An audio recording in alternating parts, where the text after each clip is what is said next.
যারা পার্ট 1 থেকে শুরু করেননি তারা আগে পার্ট 1 দেখে নিন। পার্ট 1 আমি এই ভিডিওর ডেসক্রিপশনে দিয়ে দেব, সেখান থেকে দেখে নিতে পারবেন। তো চলুন আজকের গল্প শেষ ট্রেনের পার্ট 2 শুরু করা যাক।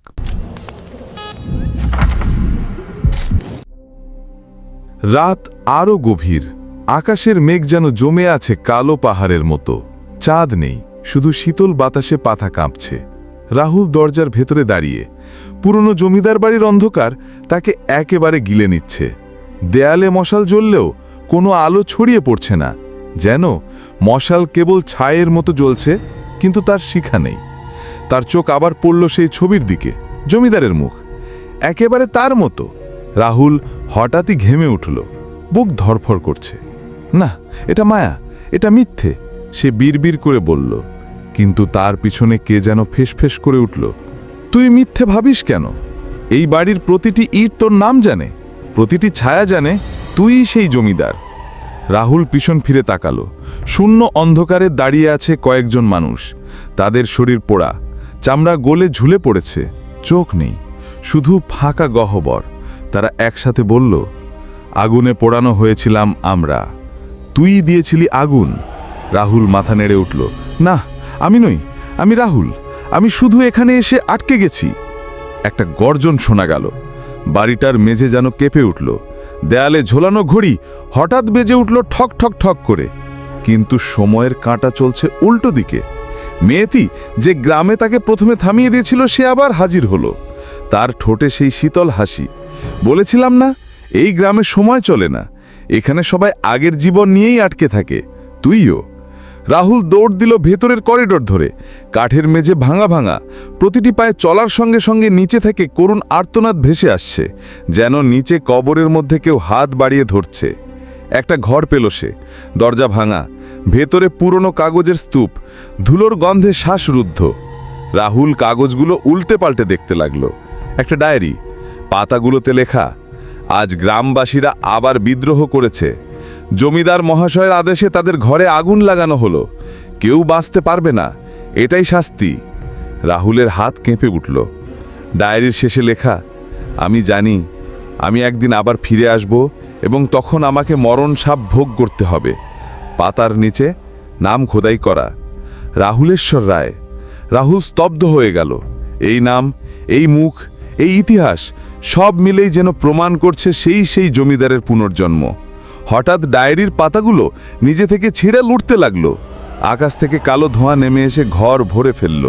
রাহুল দৌড় দিল আবার বাইরে, কিন্তু এবার করিডোরের শেষে যেন এক বিশাল দরজা জেগে উঠল। দরজার ওপারে কালো নদী, শূন্য জলের ঢেউ, আর দূরে শুনতে পাওয়া গেল সেই শেষ ট্রেনের হুইসেল। 30 মিনিট পরের আবহ। রাহুল বারবার দৌড়াচ্ছে, কিন্তু প্রতিটি পথ আবার জমিদার বাড়ির একই ঘরে গিয়ে মিলছে। একটা ঘরে সে দেখতে পেল নিজের ঝুলন্ত দেহ, অন্য এক ঘরে ছেঁড়া আয়নায় নিজের মুখ, কিন্তু চোখ নেই। তৃতীয় ঘরে তারই কণ্ঠস্বর, কিন্তু অচেনা হাসি দিয়ে ফিসফিস করছে, তুই পালাতে পারবি না। প্রতিটি মিনিটে সময় উল্টো ঘুরছে, যেন সে ধীরে ধীরে ডুবে যাচ্ছে শতবর্ষের প্রতিশোধের ফাঁদে। বাড়ির ভেতর সমস্ত ছায়া একসাথে মিশে গেল। ফাঁসিতে ঝোলানো মৃতেরা, পোড়া দেহেরা, মেয়েটি, সবাই মিলে ঘিরে ধরল রাহুলকে। তাদের গলা মিলিয়ে চিৎকার, তুই সেই জমিদার। রাহুল হাঁপাচ্ছে, কান চাপা দিয়ে চিৎকার করছে, আমি নই, আমি নই। কিন্তু দূরে আবার বাজল শেষ ট্রেনের হুইসেল। সে দৌড় দিল দরজার দিকে। কাঠের দরজা ঠেলে যখন বাইরে বেরোলো, তখন দেখল স্টেশনের প্ল্যাটফর্মে দাঁড়িয়ে আছে। ঘড়িতে রাত 11:30। ঠিক সেই সময় যখন সবকিছু শুরু হয়েছিল। শেষ ট্রেন প্ল্যাটফর্ম ছাড়তে চলেছে। সে ছুটে গিয়ে ট্রেনে উঠল, হাঁপাতে হাঁপাতে জানালা দিয়ে বাইরে তাকালো, কিন্তু তার বুক কেঁপে উঠল। পুরো প্ল্যাটফর্মে দাঁড়িয়ে আছে গ্রামের সেই মৃত মানুষগুলো। তাদের চোখ শূন্য, ঠোঁটে হাড় ভাঙা হাসি। তারা একসাথে হাত নেড়ে বলছে, যতদূর পালাও, তুই তো আমাদেরই একজন। সে চারপাশে তাকালো, কোথাও কোনো যাত্রী নেই, পুরো কামরা খালি। কেবল কাঠের সিটগুলো ক্যাঁচ ক্যাঁচ শব্দ করছে। হঠাৎ ট্রেনের ছাদ থেকে ধুলো ঝরে পড়ল। মনে হলো ওপর থেকে কে যেন হাঁটছে। তারপর শোনা গেল ভারী পায়ের আওয়াজ, যেন কেউ লোহার চেন টেনে নিয়ে যাচ্ছে। একসময় রাহুল দেখল কামরার এক কোণে বসে আছে একজন বৃদ্ধা। তার মুখে শূন্যতা, চোখের জায়গায় কেবল অন্ধকার।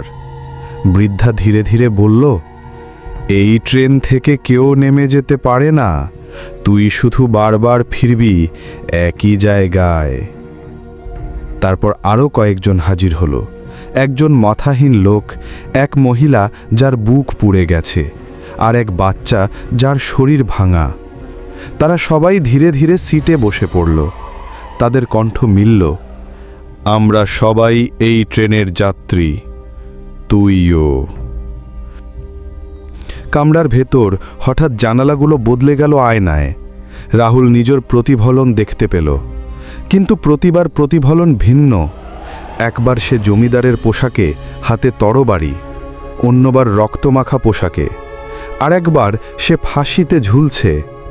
প্রতিটি প্রতিফলন একসাথে ফিসফিস করে উঠল, তুই আমাদের মতোই মরা, কিন্তু ফিরতে বাধ্য। রাহুল জানালা ভাঙতে চাইল, কিন্তু কাঁচের ভেতর থেকে হাত বেরিয়ে এলো। সেই হাত শক্ত করে তার গলা চেপে ধরল। হঠাৎ ট্রেন থেমে গেল। কোনো স্টেশন নেই, শুধু অন্ধকার মাঠ। দূরে দেখা গেল কিছু ছায়া, যেন শত শত মানুষ দাঁড়িয়ে আছে। ট্রেন থামতেই দরজা খুলে গেল। ছায়াগুলো একে একে কামরার ভেতরে ঢুকতে শুরু করল। তাদের শরীর অর্ধেক, চোখ ফাঁকা, মুখে পচা হাসি। তারা সবাই রাহুলের চারপাশে ঘিরে বলল, তুই তো আমাদেরই একজন, তুই জমিদার। রাহুল দৌড়ে কামরা থেকে বেরোতে চাইল, কিন্তু যে দরজা দিয়ে সে বেরোলো সেটি আবার তাকে একই কামরার ভেতরেই ফিরিয়ে আনলো, যেন ট্রেনের প্রতিটি দরজা একই জায়গায় মিলে যাচ্ছে। সে চিৎকার করল, দৌড় দিল, কিন্তু বারবার একই দৃশ্য, খালি কামরা, অদ্ভুত যাত্রীরা, আয়নার জানালা। এক সময় সে ক্লান্ত হয়ে মেঝেতে বসে পড়ল। তখন চারপাশ থেকে অন্ধকার হাত বেরিয়ে এলো। একসাথে সবাই বলল, তুই বারবার ফিরবি, পালাতে পারবি না। ট্রেন আবার চলতে শুরু করল, কিন্তু এবার জানালার বাইরে রাহুল দেখতে পেল সেই অভিশপ্ত গ্রাম। ভাঙা কুড়ে ঘর, লালচে আলো, মন্দিরের সামনে মৃতেরা। ট্রেন ধীরে ধীরে আবার সেই গ্রামে ঢুকে পড়ল। ঘড়ি বাজল 11:30। সব যাত্রী একসাথে হেসে উঠল। বৃদ্ধা আবার বলল, এই ট্রেন তোকে মুক্তি দেয় না, 100 বছর ধরে ঘুরছিস, এবারও ফিরলি। রাহুল জানালায় তাকালো। নিজের প্রতিফলনে সে আর রাহুল নয়, সে সেই জমিদার, চোখে নিষ্ঠুর আগুন। ট্রেনের ভেতর সব আলো নিভে গেল, শুধু বাজল শেষ হুইসেল। তারপর সব অন্ধকার। এবার তার চোখে এক ঝলক জেদ জ্বলে উঠল। না, আমি বারবার এভাবে ফিরব না, কিছু একটা উপায় থাকবেই। সে মুঠি শক্ত করে দাঁড়ালো। হঠাৎ কানে বাজল মেয়েটির কণ্ঠ, উপায় চাইছিস? তবে মেনে নিতে হবে সত্যটা, তুই সেই জমিদার। অভিশাপ না ভাঙা পর্যন্ত তুই মরবি আর ফিরবি। রাহুল দাঁত চেপে বলল, যদি আমিই জমিদার হই, তবে আমাকেই এর শেষ করতে হবে। ট্রেন থেকে নেমেই রাহুল আবার মন্দিরের সামনে।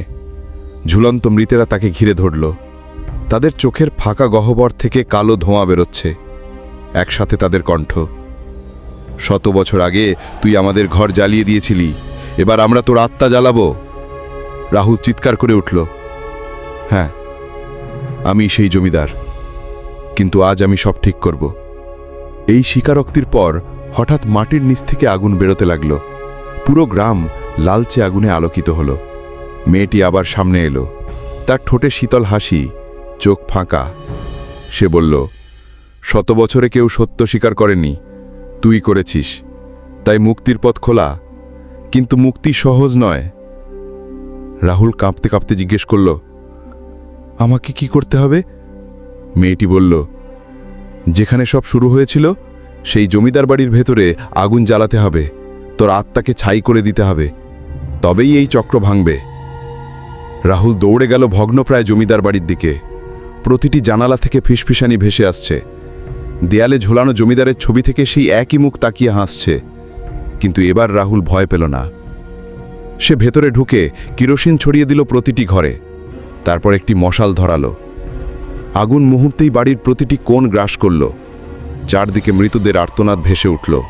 মনে হলো তারা ধীরে ধীরে ধোঁয়ায় মিশে যাচ্ছে। আগুনের তাপে মেঝে ফেটে উঠল। রাহুল হঠাৎ দেখল আগুনে জমিদারের এক ছায়া দাঁড়িয়ে আছে, ঠিক তার মতোই মুখ, কিন্তু চোখে নিষ্ঠুর আগুন। ছায়া বলল, তুই ভাবছিস এভাবে শেষ হবে? আমি তোর ভেতরেই আছি, তুই মরলেই আমি বাঁচব। সে চিৎকার করল, আজ এই চক্র আমি শেষ করব। আগুনে জমিদার বাড়ি ধসে পড়ল। চারদিকে শূন্যতা, শুধু ধোঁয়া আর ছাই। রাহুল চোখ খুলল।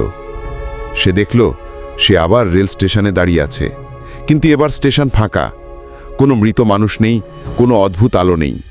ঘড়ি বাজছে সকাল 6টা। সূর্যের আলো ধীরে ধীরে উঠছে। রাহুল হাঁপাতে হাঁপাতে ভাবল, হয়তো সত্যি শেষ হলো।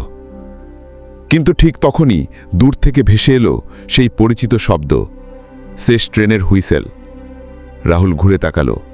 দেখল ট্র্যাকের ওপর দাঁড়িয়ে আছে একটা কালো ট্রেন।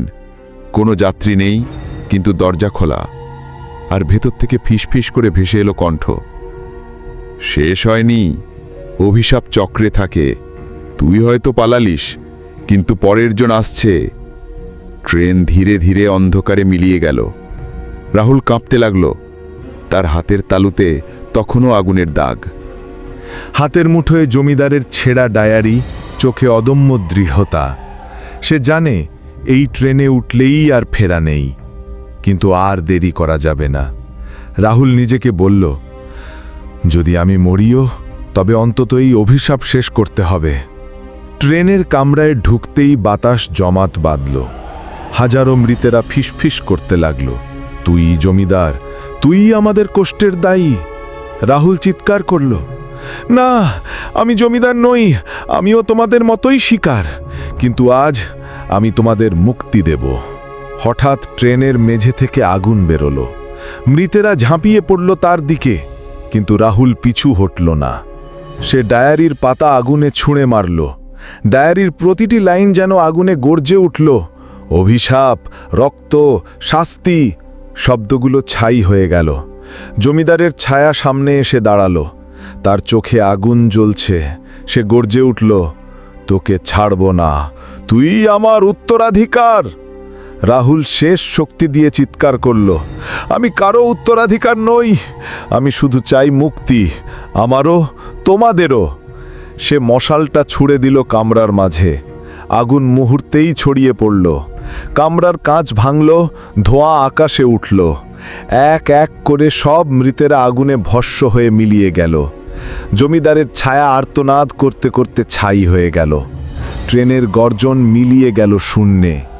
রাহুল চোখ বন্ধ করল। শরীর পুড়ছে, কিন্তু মনে অদ্ভুত শান্তি। তার ঠোঁটে শেষবারের মতো শব্দ ভেসে এলো, এবার সব শেষ হলো। স্টেশন নীরব। ভোরের আলো উঠেছে। কোনো কালো ট্রেন নেই, কোনো ধোঁয়া নেই। শুধু এক কোণে ছাই হয়ে যাওয়া একটা ডায়ারি পড়ে আছে, আর প্ল্যাটফর্মের মেঝেতে শুকনো রক্তের একটা ছোট্ট দাগ। সেই দাগের উপর দিয়ে হাঁটতে হাঁটতে লোকজন আসা যাওয়া শুরু করল। কেউ কিছুই জানল না, কিন্তু দূরে কোথাও হালকা বাতাসে ভেসে এলো এক কণ্ঠ, ধন্যবাদ, মুক্তি দিলি। চূড়ান্ত সমাপ্তি। রাহুলের আত্মত্যাগেই শেষ ট্রেনের অভিশাপ ভেঙে গেল। চক্র শেষ হল। কালো ট্রেন আর কখনো ফিরল না। রাহুল হারিয়ে গেল, কিন্তু রেখে গেল মুক্তি। অভিশাপের চক্র ভাঙতে গিয়েও রাহুল বুঝল, কিছু শেষ কখনোই শেষ হয় না। শেষ ট্রেনের সেই হুইসেল আজ থেমে গেলেও কাল আবার বাঁচতে পারে। কারো জন্য, হয়তো তোমার জন্য। যদি গল্পটা ভালো লেগে থাকে, তবে লাইক, কমেন্ট আর শেয়ার করতে ভুলো না। চ্যানেলটা সাবস্ক্রাইব করে পাশে থেকো। আর শেষ ট্রেনের পার্ট 3 আসবে কি না সেটা অবশ্যই কমেন্টে জানাও। নাকি এখানেই শেষ হওয়া উচিত অভিশপ্ত ট্রেনের যাত্রা?